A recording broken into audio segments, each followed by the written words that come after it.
तो देखिए, कार्यवाही लगातार जारी है और लोकसभा में कांग्रेस को कानून मंत्री का जवाब। ये बड़ी खबर सामने आ रही। कल बेवजह हंगामा किया गया, ये कहना है कानून मंत्री का।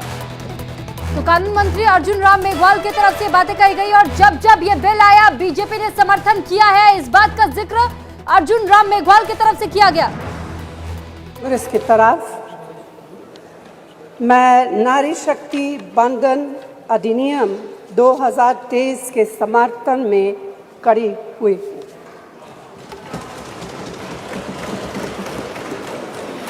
धुएं से भरी हुई रसोई से लेकर रोशनी से जगमगाती हुई स्टेडियम तक भारत की स्त्री का सफर बहुत लंबा है, लेकिन आखिरकार उसने मंजिल को छू लिया है। उसने जन्म दिया, उसने परिवार चलाया, उसने पुरुषों के बीच तेज दौड़ लगाई और असीम धीरज के साथ अक्सर खुद को हारते हुए लेकिन आखिरी बाजी में जीतते हुए देखा। भारत की स्त्री के हृदय में महासागर जैसा धीरज है। उसने खुद के साथ हुई बेईमानी की शिकायत नहीं की और सिर्फ अपने फायदे के बारे में कभी नहीं सोचा। उसने नदियों की तरह सबकी भलाई के लिए काम किया है और मुश्किल वक्त में हिमालय की तरह अडिग रही। स्त्री के धैर्य का अंदाज लगाना नामुमकिन है। वह आराम को नहीं पहचानती और तक जाना भी नहीं जानती।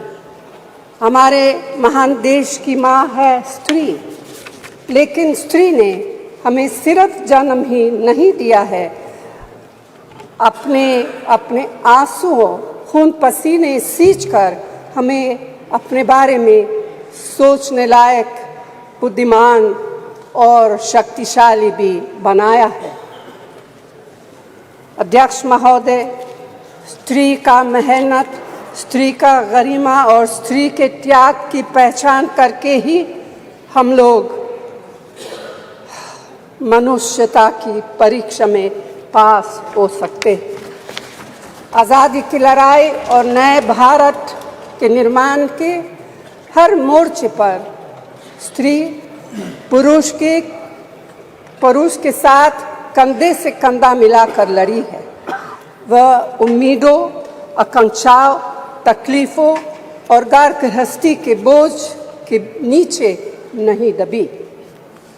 सरोजिनी नायडू, सुचेता कृपलानी, अरुणा असफ अली, विजयलक्ष्मी पंडित, राजकुमारी अमृत कौर और उनके साथ तमाम लाखों महिलाएं से लेकर आज की तारीख तक स्त्री ने कठिन समय में हर बार महात्मा गांधी, पंडित जवाहरलाल नेहरू, सरदार पटेल, बाबा साहब अम्बेडकर और मौलाना आज़ाद के सपनों को ज़मीन पर उतार कर दिखाया है। इंदिरा गांधी जी का व्यक्तित्व इस सिलसिले में एक बहुत ही रोशन और जिंदा मिसाल है। अध्यक्ष महोदय, खुद मेरी जिंदगी का यह बहुत मार्मिक क्षण है। पहली दफा स्थानीय निकायों में स्त्री की भागीदारी तय करने वाला संविधान संशोधन मेरे जीवन साथी राजीव गांधी जी ही लाए थे। उन्होंने लाए थे जो राज्यसभा में 7 वोटों से गिर गया था। बाद में प्रधानमंत्री पीवी नरसिम्हा राव जी के नेतृत्व में कांग्रेस सरकार ने ही उसे पारित कराया।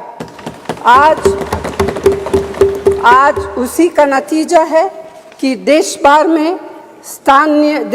के स्थानीय निकायों के जरिए हमारे पास 15 लाख चुनी हुई महिला नेता है। राजीव गांधी जी का सपना अभी तक आधा ही पूरा हुआ है। इस बिल के पारित होने के साथ ही वह पूरा होगा। अध्यक्ष महोदय, कांग्रेस पार्टी इस बिल का समर्थन करती है। हमें इस बिल के पास होने से खुशी है, मगर इसके साथ साथ एक चिंता भी है। मैं एक सवाल पूछना चाहती हूँ। पिछले 13 वर्षों से भारतीय स्त्रियां अपनी राजनीतिक जिम्मेदारी का इंतज़ार कर रही हैं और अब उन्हें कुछ वर्ष और इंतज़ार करने के लिए कहा जा रहा है। कितने वर्ष? 2 वर्ष, 4 वर्ष, 6 वर्ष, 8 वर्ष? क्या भारत की स्त्रियों के साथ बर्ताव उचित है? भारतीय राष्ट्रीय कांग्रेस की मांग है कि यह बिल फौरन अमल में लाए जाए, लेकिन इसके साथ ही कास्ट सेंसस कराकर शेड्यूल ट्राइब, ओबीसीज की महिलाओं के आरक्षण की व्यवस्था की भी जाए। सरकार को इसे साकार करने के लिए भी जो कदम उठाने की ज़रूरत है वह उठाने ही चाहिए। अध्यक्ष महोदय, स्त्रियों के योगदान की स्वीकार करने और उसके प्रति आभार व्यक्त करना का यह सबसे उचित समय। इस बिल को लागू करने में और देरी